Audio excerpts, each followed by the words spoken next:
Courage is our ability and willingness to overcome our fear. Fear is nothing to be ashamed of. It is a powerful resource, reminding us to be wary, alert, and mindful. Fear is the call, and courage is the answer. When struggling to find courage, a better human relies on his breath. Virtually every task I can think of is aided by an awareness of breath.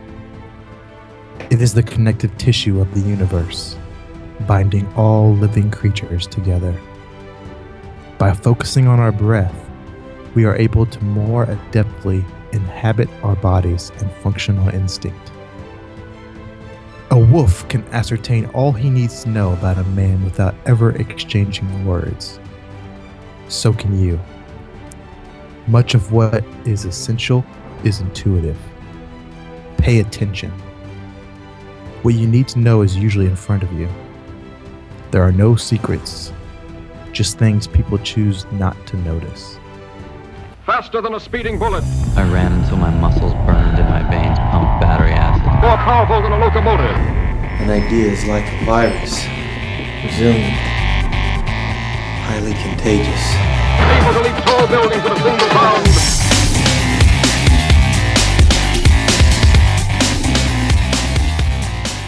All right, ladies and gentlemen, welcome to the Better Humanology Podcast. My name is Jared Moon, and with me, as always, is Talon Schwam. What's up, Talon? Hey, Jared, how's it going, as always? It's going good, as always. Good. So, we have a lot of stuff to go over tonight. We are doing a question show. Oh, my favorite. Yeah, one of my favorite. We compile questions from email and social media and get after it. Answer some questions and have some fun. But we won't get into that until we, of course, lay down the law with some challenges and some getting better. You're a little confused when I said lay down the law. I was like, is he going to tell me what we're about again? Like, it's the Better Human Law. What are we about? We're about getting better, right? That's right. Okay. Challenges, interviews. So who should go first, me or you? I'll go first. All right. Let's do it. All right, so my challenge this week is something to get you out, maybe talking to people a little bit. Well, just one person anyway. So find your closest friend, or if you don't have any friends, then grab your spouse or your parent or whatever. And I want you to talk about something with them. It's about decision making. And so the two kind of questions I want you to kind of talk about are, what's the best decision you've ever made in your life, and what's the worst decision you've ever made in your life. And so maybe try and set aside like 30 minutes or so and hit on these things. Hit on what it was like to be in that situation when you made that best decision.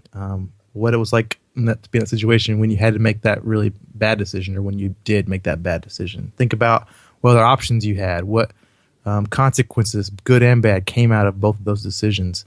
And just kind of be with those decisions for that 30 minutes. Just kind of be with them, with your friend or whoever it is, for a little while. And it helps in a lot of different ways. It helps, one, building confidence in decision-making processes that you use right now, and the kind of where you've been and how you've come along in the way.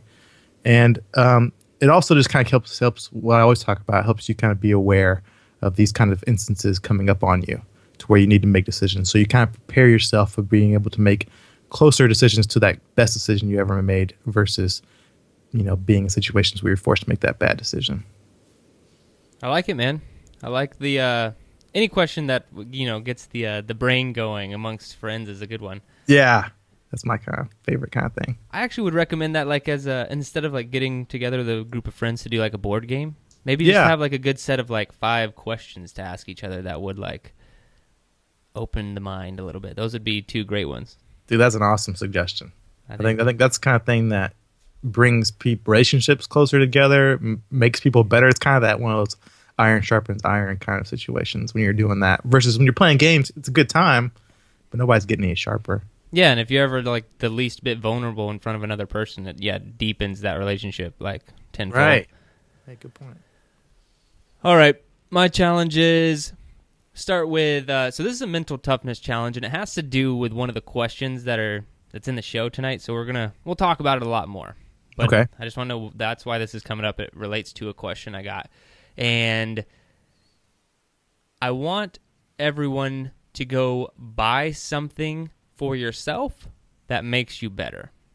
And what I'm not saying is like buy yourself a treat because you deserve it, or like That's what it sounded like. hey, you just go buy yourself that, you deserve it. You know, like nothing like that. What I'm trying to inspire people to do or get people to do is to realize that spending money on yourself, something that can make you better, like an investment in yourself, is not a waste of money, you know, by any stretch of the imagination. And I don't think, and we're going to talk about this because it directly relates to a question I got today, but and so things I'm talking about, maybe it's a book, maybe it's an online course, maybe it's, you know, anything. Barbell? A barbell, something, fitness equipment related, something that can make you better and you know that will make you better. Don't be afraid to go spend the money on that thing. And if you are scared to spend money, then make it a book. Make it like a $7 purchase or something like that. That's not a huge deal, but it's still an investment in yourself. So that's my mental toughness challenge. Physical challenge. For the next 7 days, I want the first thing you do in the morning is to do, I'm going to say max repetitions push-ups or 50 push-ups. So like feet hit the floor, and then the first thing you do, drop and 50 push-ups or as many as you can possibly do. Okay. And I've been doing that. I've actually been doing it for the past week, and I'm going to continue to do it. And it's just like... Start your morning off right? Well, yeah, I mean, I do the morning routine thing, but man, this just like gets you going. Like, it's just like... Because not only... It's not like a... It's different than just like working out in the morning. It's like... Because it's a max rep set almost. Mm-hmm. So there's just so much blood flowing, and it's just... Maybe it's just my body because I'm never like 0 to 100 that fast. Yeah, you're not?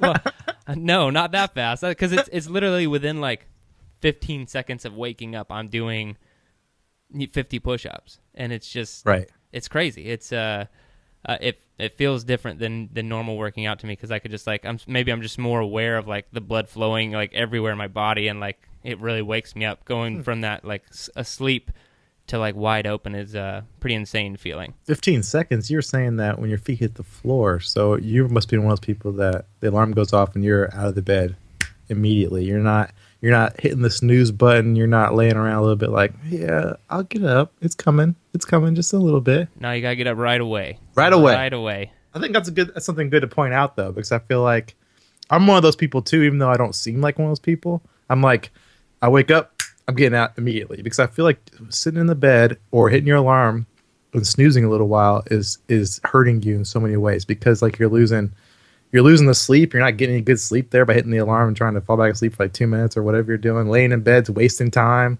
I don't know. There are like, no, I 100% agree. There's absolutely no benefit to like just staying warm and cozy for for like another 5 minutes. Like, other than your feel good comfort of the day, it literally serves no purpose. Well, it'll make you feel warm. Probably not cozy. Yeah. Knocking out some push-ups as soon as you wake up. That's gonna make you feel really good. All right,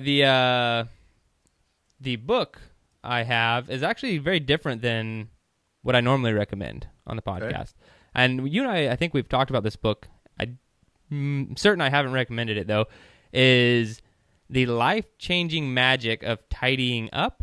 The Japanese Art of Decluttering and Organizing by Marie Kondo. So one more time, it's The Life-Changing Magic of Tidying Up, The Japanese Art of Decluttering and Organizing by Marie Kondo. And I bring that up on this podcast because it's the new year and people have like a lot of goals spring. And a lot of new things. Maybe you want to declutter your house or whatever. And Emily and I actually read this book. Was it last year? I think it was last year. And instituted a lot of the things in that book. Got rid of a ton of stuff out of our house, and it's just really freeing to get rid of almost everything you own. Not almost everything. We went pretty far in the clothing department. I got rid of like I don't have a lot of clothes now. I have very, very few clothes. I probably should do that one. Yeah, check it out. You might like it. You probably have underwear from college still hanging around. I know you. All right. Of course, I don't. Okay, and I wanted to. I don't think I made this very clear in the last episode, but I wanted to help everyone, the listeners, myself included, work on a habit each month of the year moving forward. And so the first one is sleep, and now I just want to continue with little tips and tricks for sleep. And this one is just real simple. Have a set bedtime, and whatever that bedtime is, if it's 11 p.m., 10 p.m., 9 p.m., or whatever, about an hour and a half pre that, try and cut out all screens. And if you are going to use a screen, if you have the iPhone, it has night shift built into it now where it turns the screen orange. And then on your computer, there's an app you can get called f.lux, f.lux. Turns your screen orange, and it really just it blocks the blue light, which really screws up your brain and keeps you active and awake and overstimulated. So do that. See how it can change your sleep, and I'll have more tips next week. But that one's pretty simple. Set schedule and cut the screen time. You said an hour and a half, or you said half an hour? No, an hour to an hour and a half. Hour to an hour and a half. Got it. Yeah. Some people do like 2 and 3 hours, but I think that's kind of crazy. Unless you have an orange screen iPhone, then you're good. Don't worry about it. I would say cut out, even if you're doing the orange screen, be done with screens an hour pre-bedtime. An hour, okay. Yeah. Okay. But once the sun starts going down, that's when you want the screens to everybody wants orange. to, lay in bed and check their social media, right? I mean, that's before you go to sleep. That's what a lot of people are doing a little bit before they fall asleep. And I guarantee that's what most people are doing the first thing they wake up in the morning. Ooh, but not are they? this week. This week, screw the phone. You're doing as many push-ups as you possibly can, as fast as you can. Wake up, my eyes are open. Holy crap, I need to do push-ups. That should be your first thought in your head this week every day. All right, we're good. All right. All the challenges are out in the open. I did want to give an update on Murph. Oh, yeah. How's Murph going? It's good, man. You're on number 276 now, right? 277. Okay. No, it's number 46. I just finished this weekend. But what's really cool, I know everyone has New Year's goals and resolutions and whatnot, but people have been coming out of the woodwork taking on the Murph Challenge, tagging me in Instagram posts and sending me emails, and I think just four people today would tag me, and they're Murph number 1 of 52, just really cool. I guess a lot of people waited till the tail end of my my Murph here to jump on board, but I understand it's a really cool challenge to take on for the year. I want to say I'm super amped up to see a lot of people taking on the challenge. Really awesome. But no, man, it's been going well. No PRs lately. I did cold thermogenesis Murph. So I did. It was 32 degrees yesterday. Yeah. And I did it snow up there? Where you guys? Yeah, at? it did snow. It did snow this past week, Friday, I think, or something like that. That's crazy, Texas snow. It was crazy. But I did it with no shirt on. Oh my god! And pants and a beanie and no shirt. So that was cold thermogenesis, bringing back one of our experiments from a while back. So it was fun, man. You can reminisce a little bit. You did some cold thermogenesis. Yeah, but I'm just not quite so. I don't know. Is it more ballsy, or is it more just beautiful to be able to run around outside without your shirt on, 32-degree weather? I mean, I don't know. You get a lot of looks. I'm sure. Yeah, I don't know if they're looks like looking up and down looks, or looks like looking you out the side of their eye. Yeah, they're more like WTF looks. Yeah, exactly. What are you doing? Exactly. I'm impressed though, man. 46 is a lot. I know you only 6 more. Yeah. But it's been quite a journey. So I mean, I knew you'd do it when you said you'd do it, but I just didn't see it really happening. I thought that traveling would screw it up in all honesty. Yeah. That's what, because if I'm home, there's no way I have the setup at home. It's impossible, other than just being lazy. But I was on some trips where it was a challenge. Yeah. But no, man, I'm glad that it's coming to an end. It's been a lot of fun. But yeah. It PR'd 12 times. It's amazing. Yeah, I'm gonna, once it's all said and done, I'm gonna compile all the data, put charts together. I'll nerd out on it real hardcore and write up a new article at Into 3 Fitness and put it all together. I'm looking forward to doing that. Cool. All right, let's start with some questions. But being that it's the question show, I got asked 2 questions recently, and I wanted to ask them to you. Maybe I can share my answers as well. These are not from listeners. but I was asked this question recently, and I want to get your answers to them because I think they're just good questions, and I think it would be cool for These are stumps. I think it'd be cool for the listeners to answer these questions, and I think they're not. I think that people may have heard them before, but good to ask yourself these questions, or maybe like you mentioned at the beginning of the podcast, maybe get together with a friend or a spouse or coworker and kind of ask each other and just talk about it. They're good conversational starters, maybe. I just feel like it's so important to unravel your mind with somebody every now and then. Yeah. Can you put it all back together? It's just more organized. Iron sharpens iron. That's right. All right, so I'm going to ask you the first one. You ready? Yep. All right, so if time and money were like absolutely no object, what would you be doing on a daily basis? Whoa! If time and money were, I would be spending as much time. Well, time is not a thing, right? So I can. So it's weird. It's a question phrased around time because it's a daily basis, but time's not a thing. No. It's not that. It's not that time doesn't exist. It's just like right now, your time is eaten up by like responsibilities. Okay, so no responsibilities. Basically, your no time is your own to do whatever you please. Right, and everybody that I love can survive just fine without. Right. And so, and then So I'm spending 100% of it, really, probably with my wife and little baby girl. I mean, I might be. I guess I can't say 100 because I got to do some things to get better every now and then. But I mean, there's no limits. Then my heart would probably take over, and that'd be what I'd be doing. Like, if not 100%, like it's high 80s probably, and the rest of the time I'm putting a little me time in or trying to make my body a little better, my mind a little sharper. Wait, so recap that for me. What exactly would you be doing on a daily basis? Oh, like what would we be? I mean, I'd be waking up. I mean, this is like heaven kind of example. So I'd be next to my wife, probably giving her a kiss and being like, "What a great day!" Opening the blinds, or then you guys would just hang out all day. Yeah, I mean, hang out. Do whatever you want to do in that moment. I think that's freedom for me, is having choice in every moment. Yeah. So clearly, being with family is right. But would there be any activity that maybe you guys would want to do together? Is it watch TV? Is it? I mean, there's so many activities. Is it traveling? What is it that you would want to focus on? Everything. There's so many things I'd want to do. If my little baby was a little bit bigger, then we could do a lot more of those things. But I mean, traveling is great, but traveling is hard with a baby. I mean, just being with them. It doesn't really matter what we're doing.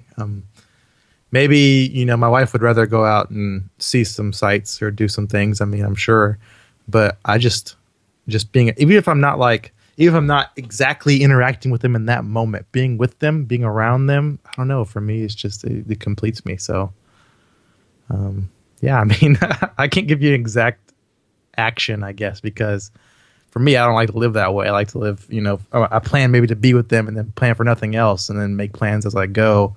Because, hey, we feel like we want to go grab something to eat, or hey, we feel like we want to go for a run or a walk, or go see this or go visit this person. So I probably so if I didn't let have me any, take it one deeper. Okay.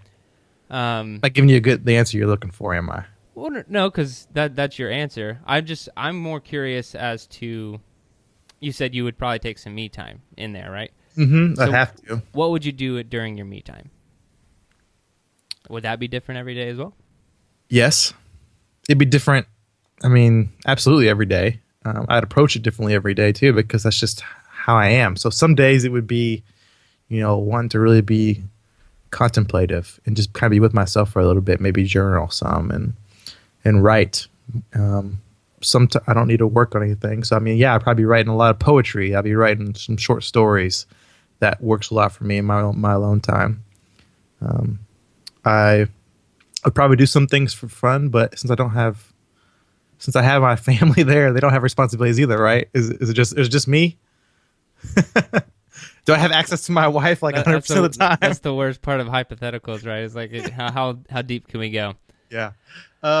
Yeah. I mean, that's usually the kind of things I'd be doing to focus on myself is kind of just aligning my brain. I mean, I don't know if that really makes a lot of sense, but when I do things for myself, like write poetry or read or journal or whatever, or if I am taking some me time that's more on the just, I don't know, energy fulfilling side, maybe something like watching TV or playing a game or something like that, or calling a good friend. Those kind of things work too. But I'm probably going to those first couple things off the bat. I like it, man. Just curious. I got asked that question recently, and I thought it was a great question.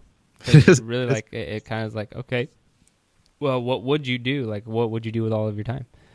All right. Forces you to think. What would you do? What'd you say? I had to think about it a long time because the person who asked me kept digging like I just did with you. Is like, because I said similar things, like I'd want to spend as much time with my family and whatnot. But what I got boiled down to was I would probably be a lot more athletic than I am now. And I mean like athletic in my activities. And because, I dedicate about the same amount of time to fitness or, that other people do. Like maybe, like an hour a day or whatever. Right. But I would probably do a lot more if there were no real responsibilities in my life. I would probably do a lot more stuff like that. And, a lot of things that could potentially make me better. Like maybe try to learn new languages, study different subjects, like really go deep on different subjects. And, that's what it kind of boiled down.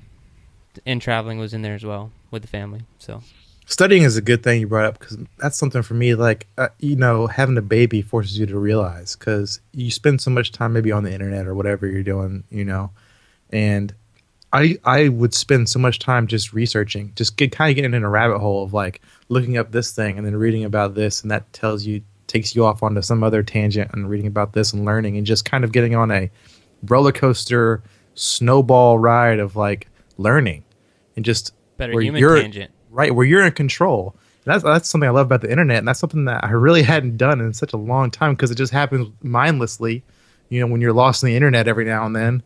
And with a baby, that just doesn't happen very often. So it was nice the other day. I can't remember. I caught myself, and I was like, oh, you know what? That's something, even though I feel like I'm probably wasting time just sitting on the internet, I'm really not, because I'm learning so much, every time that I do something like that. So, you ready for question number 2? I'm ready. So, I should have asked them in reverse order because they're supposed to be, and I messed it up. But we're gonna keep going. So, the 2 questions are completely unrelated. That's the only reason I was supposed to ask them, because you're gonna think that they're related, but they're not. Okay. So this is the person who's asking me these questions was essentially a business coach. Okay. And it's like one of our first meetings, should I say. And she asked these questions. And one of the first questions was, and it's just like completely open-ended. And it spurred a very long conversation, but it's, what's stopping you? From what? What's stopping you? I mean, the gravitational force of the Earth. Do you have a goal? Is this where she went down with it? Yeah. Okay, what was your first response to that question? Because was it the same as mine? No.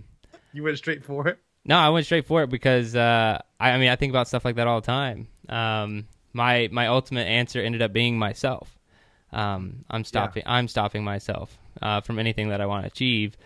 Maybe it's fear or different stories I believe that aren't actually true, like all these things, and so I just think it's a really good question, because I think it forces whoever's getting to ask the question to really look and to see, because you have to look at, okay, what is being stopped first of all, and that's that's the point of the question, because right. You kind of like shrugged it off as in a joking way, but if we were like being 100% serious and like, no, dude, seriously, like what's stopping you? And it's like, stop me from what? Like, no, you tell me what's stopping you from what? What's the what? And going deep on that is a lot of fun. Well, I probably go straight to myself like you went. And because it has to be, right? Because it's part of the, we've talked about on the show before, of the extreme ownership kind of concept. See, but I don't think everyone goes there. See, that's what I'm saying. That's Well, why, you kind of spoon fed it to me a little bit by saying yourself, but well, I do feel like that is the answer. yeah, I know. I just think Because- that it's like a good question, because if you ask somebody that, and then you kind of like let it hang and just kept doing it, like what's stopping you? And then they gave you some excuse, like maybe a time excuse, maybe my wife excuse, my husband excuse. Like they start blaming other people. That's a great sign for you to be like, okay, like I got it. I know what you think now. Not necessarily to judge that person, but to just know where their mindset's at. If they're blaming someone else, or It's a great interview or question. if it's just themselves. Yeah. Well, that's kind of how this process works. They don't work with everyone, and they want to know who they should work with, or who they could work with. And so, I bet yeah. you that shows them a lot with that question. But I mean, the answer has to be myself. The answer has to be yourself, right? The answer has to be ourselves. Whoever answers that question. I mean, universally, it has to be, and not just because of the concept of extreme ownership, but because that actually is the answer. Like, you can point to a lot of different excuses. You can point to a lot of different outside factors that attributed to where you are or what's holding you back. But ultimately, you have the power to overcome those factors if you just find the answer. So it always comes down to you. yeah. And I just love I think I'm going to start asking that question more and more often, because maybe I'll put it in context for better for people. Like if it's like, I want to lose weight. Okay, what's stopping you? Just like actually put it into context to let them. I like what's stopping you from who you're meant to be. Something like that. Because then that tells them, oh, okay, like, I have a direction. Well, I like it fully open-ended, because I know, I'm sure you do. just because it 100% reveals what you're after. Because it could have been like, what's stopping you? And I could have been like what's stopping me from, getting to work on time. I could have thought of anything, but I immediately jumped straight to my ultimate goals in life. And I'm like, okay, what is stopping me from it? It's that question we talked about on the podcast so a long time ago. It's like, what's stopping you from achieving your 10-year goal in the next 6 months? That's kind of what goes straight into my head of like, what's stopping you? And it's just me. Like, it's just me. I'm not, and my solution to not being stopped is just getting better. That's in my mind. Like, if you can't get where you want to be, then you're not good enough yet. You need to make yourself better. And that's why we're here. That's why we're here. All right. Let's get to some real questions on the show. I think you have one, right? I do have one. So a really interesting question this person asked me. So I got asked, hey, I get stressed out. I see it coming before it happens now. I listen to your show, and Talon talks about being, quote unquote, aware of things to control them all of the time. But being aware of my stress doesn't make it disappear. Can you elaborate on how being aware of something allows you to control it? And man, when I first heard this question, I was like, at first it kind of stops me in my tracks, because for me, I feel like it's obvious, and I'm going to break that down here in a little bit. But would you have any kind of initial thoughts about the question? Initial thoughts of kind of the importance of awareness. Mm-hmm. Yes. Because I think that if you're not aware of like an issue, then you can't fix it if you're not aware of it. But I would say here that the awareness, I think the awareness needs to go a level or two deeper.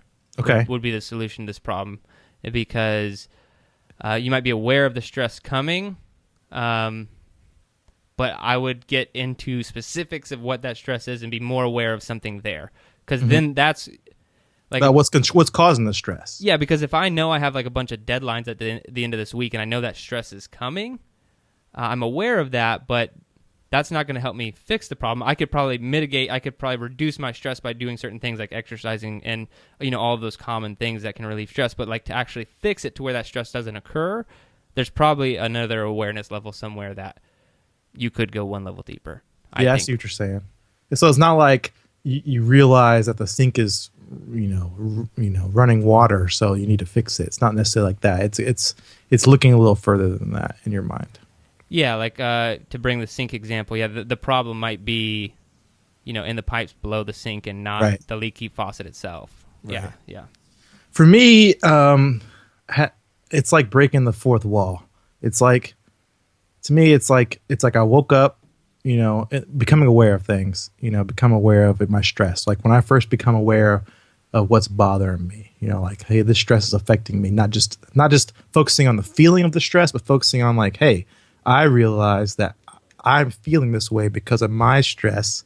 So these things that are causing my stress are causing me to feel this way. So that's kind of the process, what I mean when I say I become aware of my stress. It's like, oh, like I've kind of followed this little breadcrumbs, like, okay, I realize that I'm feeling this way. So it's like stepping outside the body almost. What I mean by fourth wall. But I feel like it's like waking up almost from a coma, but like find yourself in like the pilot seat of an airplane just nosediving to the ground. Right, because you're dealing with stress. Stress doesn't feel good. It causes your heart rate to tick up. It causes your body to function not properly, more poorly. It causes a lot of bad things. And so I kind of liken it to kind of like a plane crashing straight to the ground.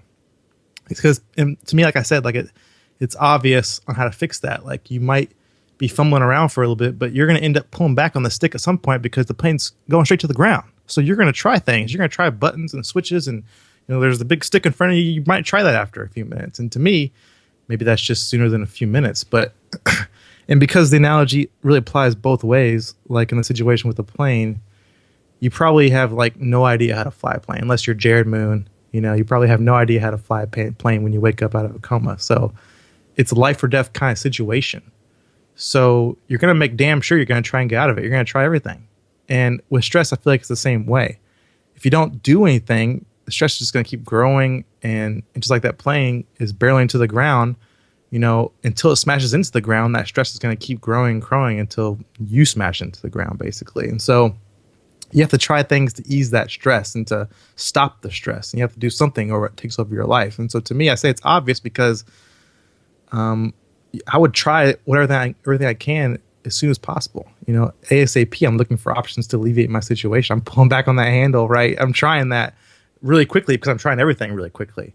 And so my wife made a good analogy when I was kind of talking this question with her, and she said, it's kind of like lucid dreaming, isn't it? She said, like, you can't really change a thing. This is what you really just said. You can't really change a thing until you realize that you're dreaming, first of all.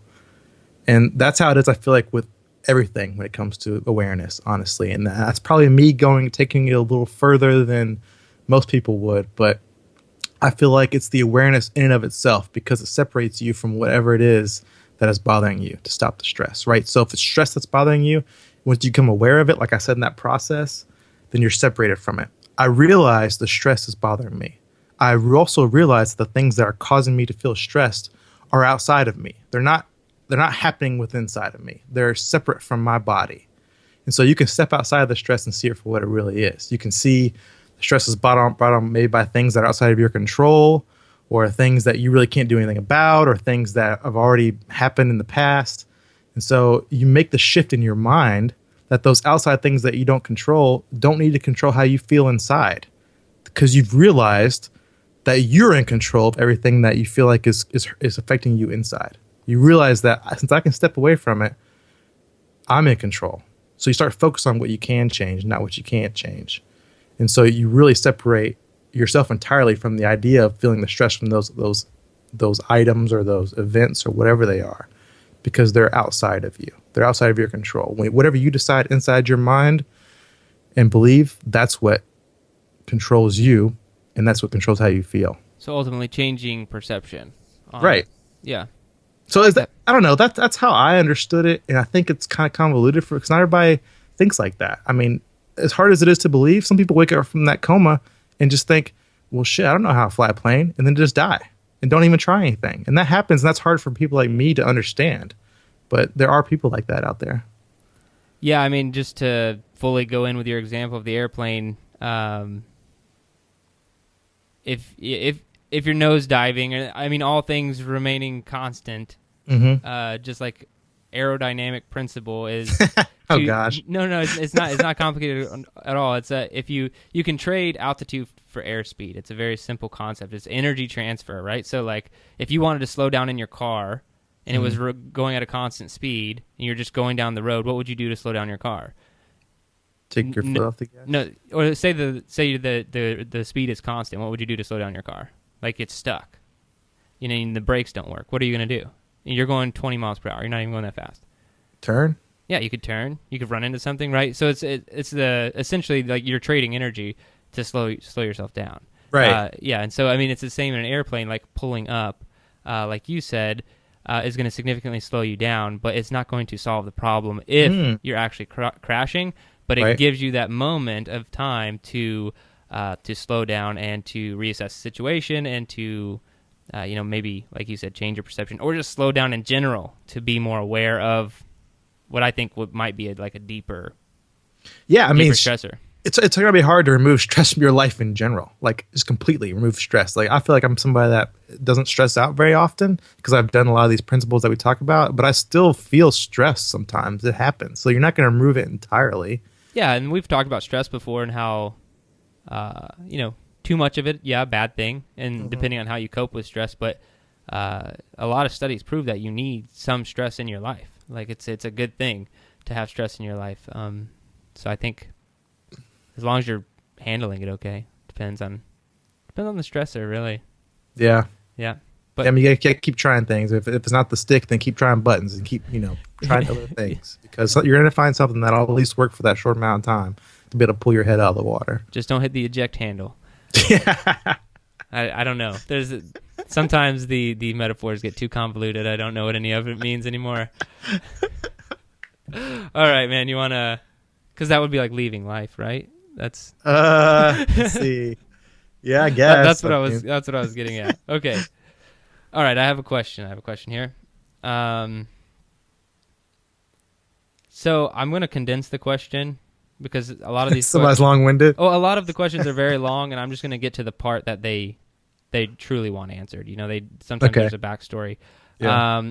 And he's basically asking about me reading books, audiobooks. Okay. Reading a lot of audiobooks.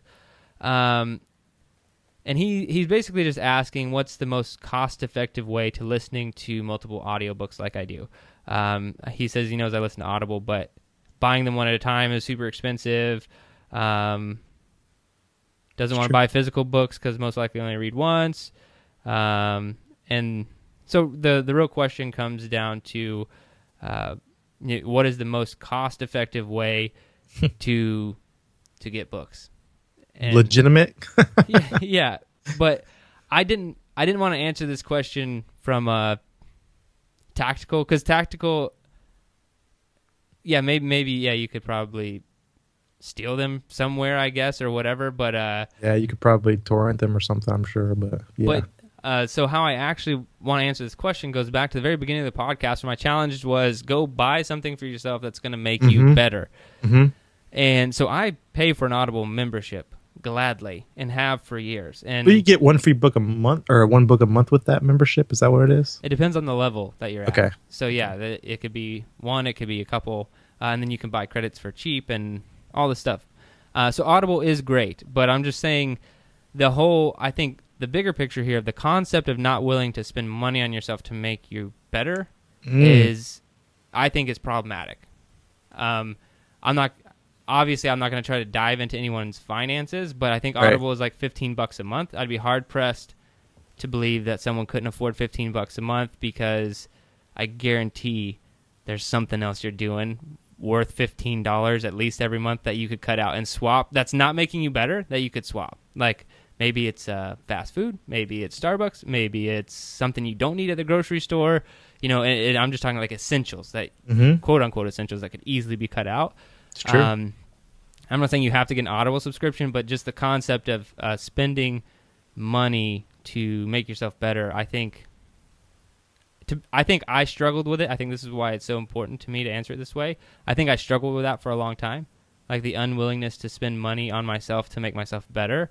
And now that I've kind of realized that once you do make an investment in yourself, everything in your life does actually get better. If you're continually on that quest, that it's absolutely worth the money. It's just unfortunate that it's not tangible. Like the ROI is not like an investment, say in the stock market or real estate or something like that. And I mean, I recommended that book a long time ago, The Last Safe Investment. Great book to check out. But the whole point of that book is basically saying you need to invest in yourself because it's really the only safe thing that you can do. And that's whether that's in your education, reading a lot of books, studying certain subjects, making yourself more marketable in the job market, something to better yourself. That's the best way to truly make yourself, to truly have a really good investment, as opposed to the stock market that can go crazy or real estate that can crash and everything. So it sounds like, and no offense to this question asker, but it sounds like it maybe not him, but people in this situation are having a hard time discerning the difference between needs and wants. And because I feel like most people in the like you brought up, like how you used to feel when you didn't want to invest in yourself, you feel like it was too much money or whatever it was. I feel like those are people that are seeing those things as wants. Like, I want to get better. right. Whereas I think kind of a cornerstone pinnacle of this show is we feel like getting better is something that you need to be doing in your life. Getting better, improving yourself is something that everybody should be doing. And so I feel like all the points you make align with that perfectly, because I'm not saying you have to spend money to get better. There are other ways, but if you're really looking, like, reading books is going to be a really good way to help you get better. That's something you're interested in, because it's hard to find things that are going to make us better that we're interested in as well sometimes, right? Interested in doing. So that's kind of when you find both combined, it's like it's the perfect thing. It's like the perfect storm. You should definitely jump on those kind of things because they don't happen all the time. A lot of times the things we want to do aren't things that are going to make us better. So when that's something you want to do, then that is the best situation probably for you to spend money on yourself for getting better, because it's going to be something you enjoy as well.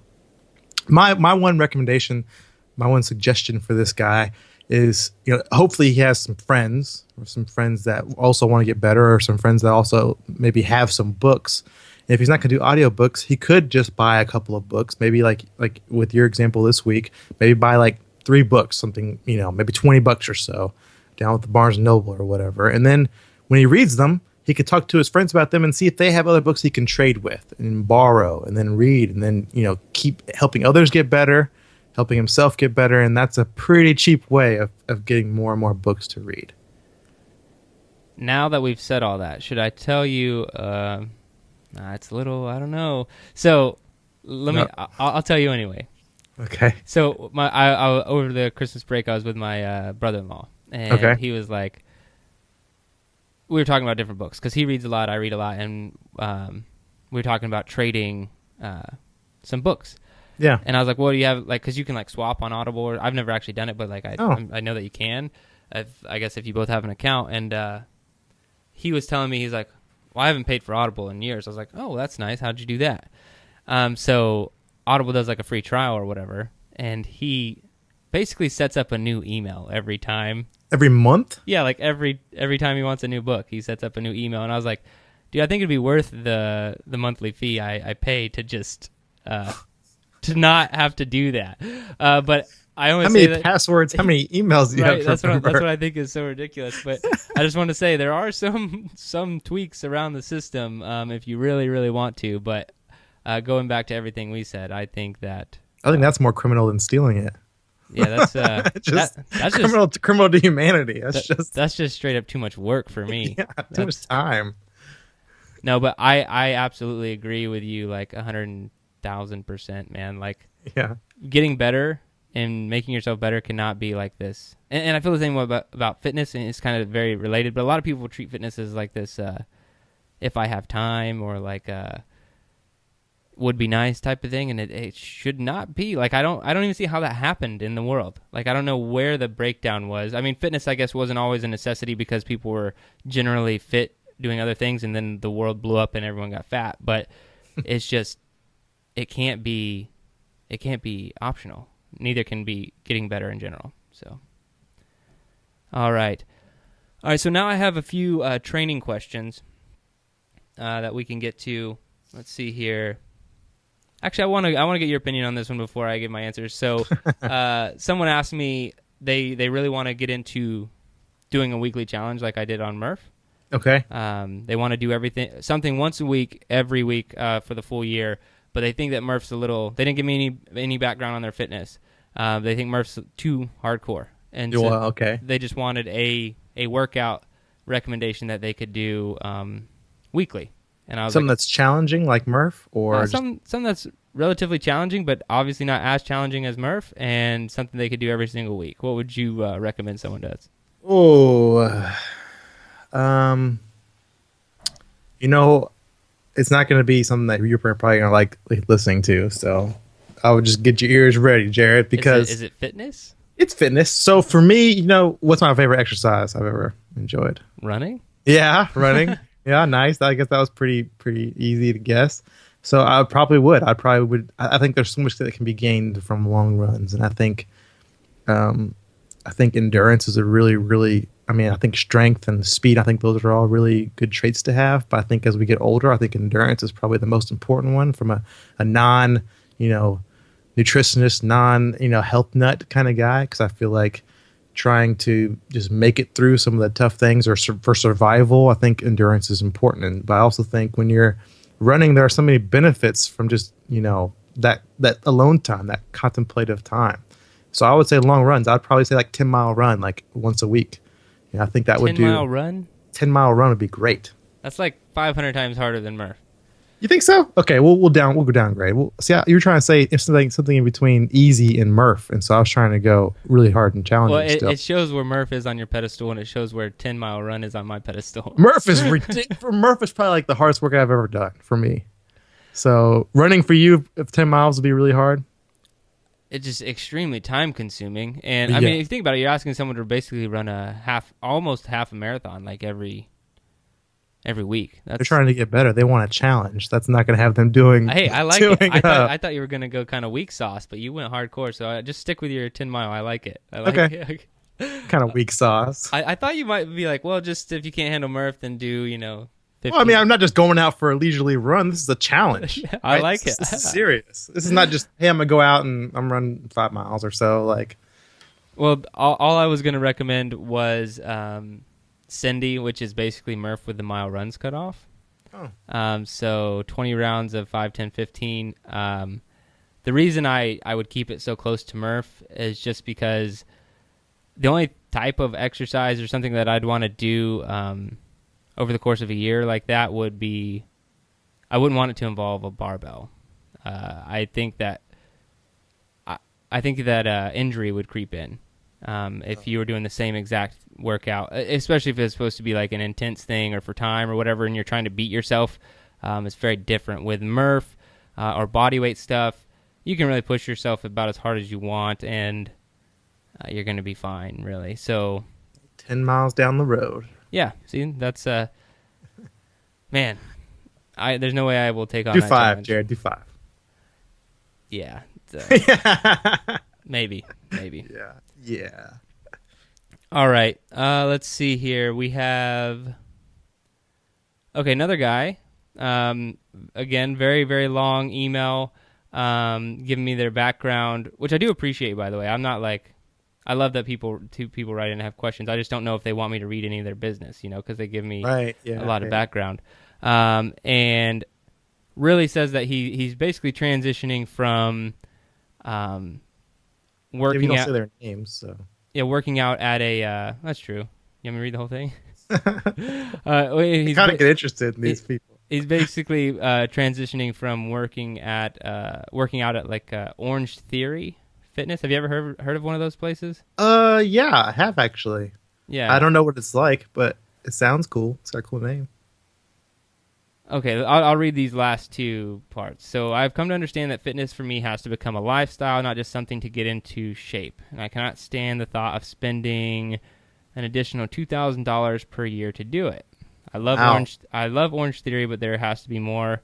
So I want to build a garage gym. He's like, but ultimately I'm concerned about my intensity level. I don't know if I will actually be able to push myself hard enough each and every single day. Great question. And so wants to know if I have any tips or tricks for pushing himself when he's training alone. This is for you to answer and for me to listen. I want you to you chime in too, man. You got some. I'm not the person that brings a lot of intensity to my workouts. Unless I'm playing a sport, I'm probably not getting very intense, unless it's towards the end when I'm about to finish. Like for me, I'm not someone that really gets gains from intensity. I know I would, but for me, I just, I want to go push weight, talk to somebody, maybe drink some little water, stretch a little bit, Okay. drink some more water, push a little weight. Oh, so I wrote an article, I think it was last year, called, and it's in my book. I put the article in the book. It's called 7 Ways to 7 Ways to Train Alone and Actually Push Yourself. Mm-hmm. And there are a lot of good tips there. You could Google that and find those tips because a lot of them are super, super practical. Like I talk about benchmarking yourself with meter goals and all these other things. But I'm going to go a little bigger picture here for this answer since you could go read that article and get the smaller stuff. And I think that the best way to continually, push yourself is I often talk about. We had Dr. Rob Bell on the podcast. This would be the easiest way to explain it. He talked about hinge moments in mental toughness, and they're kind of these decision points, right, where you. It's like a fork in the road. You can go one way. You can make the decision to be better. You can ultimately, by not making a decision, you're making the decision to be worse. And he calls them hinge moments. You come to this point, this fork in the road or whatever, and it's kind of a hinge. What are you going to do? And the way I look at these things, whether it's do I want to get in a cold shower? Do I want to push myself today? Do I want to work out today? Is I don't necessarily focus so much on saying yes, because a lot of times the answer might be no, especially like with a cold shower in the middle of January.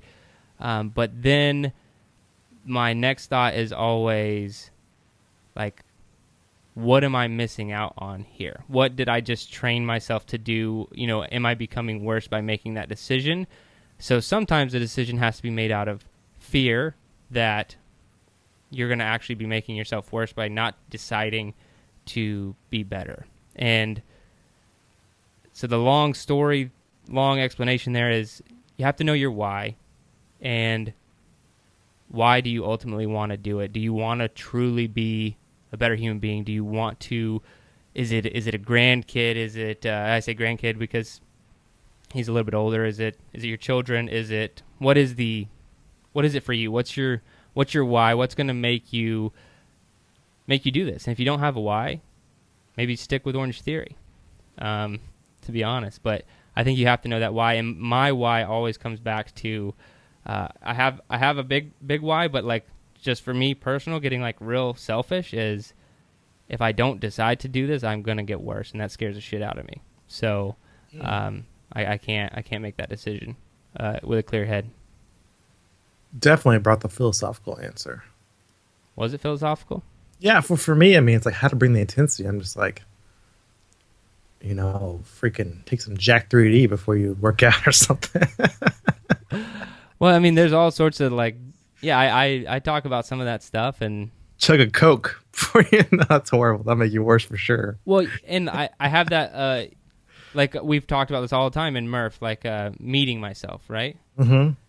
Like that's such a privilege to strip yourself down to where like you actually are meeting yourself. It doesn't even happen every time I do the workout, like I really have to push myself and go there. It's not every time. Yeah. And it's like that. I was funny because I was trying to explain this to someone else the other day, and I have found the perfect way to help someone understand it, but unfortunately it's with the worst movie example possible. Oh, so, good. Have you seen the movie? I love Jared's analogies. Have you seen the movie The Notebook? Oh, yeah. Yeah. Okay, so a couple times.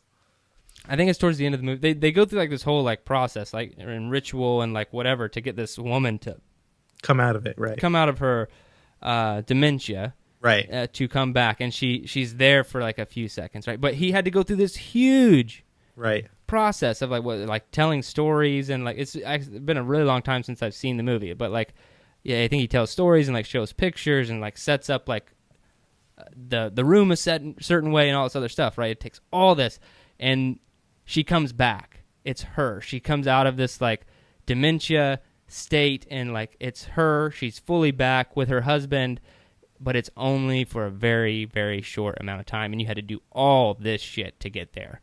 Mm-hmm. But it's worth it. Mm-hmm. And that's exactly how I feel about meeting myself. Like you have to just like it takes so much work. It's so hard. Strip yourself down to like bare bones, and then you finally meet yourself, It's only going to be there for a few seconds. It's that guy who wants to quit, and then you get to meet that person, and you're like, all right, let's do it. Let's talk. Let's see who you are, and tell them. Unfortunately, when you meet this person, you focus on the wrong parts. That guy that wants to quit. It's that guy that doesn't quit. It's that guy that wants to every time, but he never does because you don't let him. I think I'm generally the guy who doesn't want to quit, and I think I have to go search for the guy who does.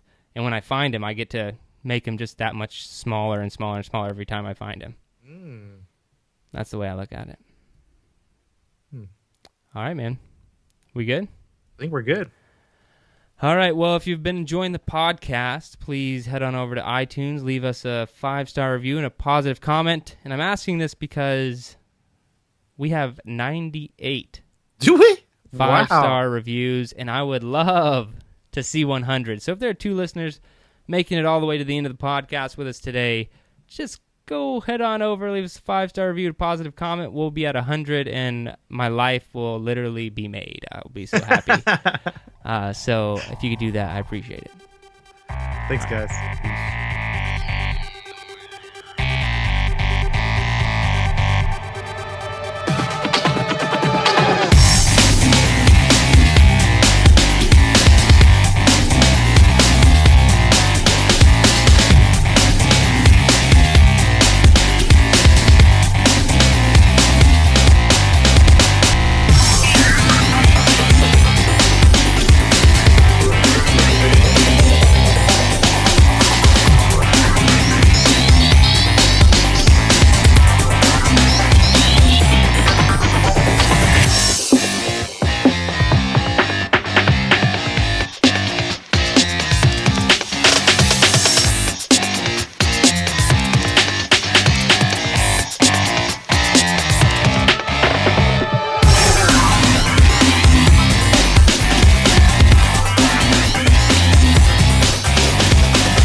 Your best. Losers always whine about their best.